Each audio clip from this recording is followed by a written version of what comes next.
கவனமாக இருந்து கொள். கண்ணியமாக உன்னையோட நடந்தவனை அல்லது உன்னை சங்கைப்படுத்தியவனை நீ அவமானப்படுத்தி விட்டால் மிக கவனமாக என்ன செய், இருந்து கொள்.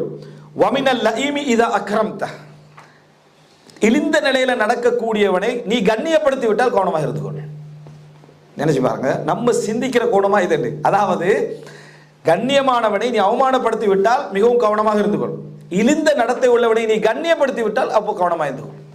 ஏண்டா என்றைக்கு அவனாலதான் உனக்கு என்ன அழிவா இருக்கும். நீ அவனை வச்ச இடம், ஏன்னா அவனுக்கு வைக்காத இடத்த நீ கொடுத்துட்டாய், அதை விட அவன் விரும்ப மாட்டான்.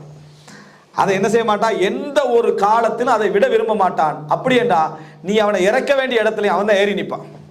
அந்த இடம் உனக்கு என்ன செய்யும், ஒரு அழிவை கொண்டு வந்து சேர்க்கும் அப்படி என்றார். அது மாத்திரமல்ல, வமினல் ஆக்கலி இதா ஹரஜ்தவு, சிந்தனையோடு நல்லா இருக்கக்கூடியவனை சங்கடப்படுத்தி விட்டாலும் கவனமாயிரு. ஏன்னா அவனோட சிந்தனை அவனை என்ன செஞ்சிடும், அதாவது உன்னை தாக்கிவிடும். வமினல் அஹ்மக்கி இதா ரஹ்மத் ரஹீம்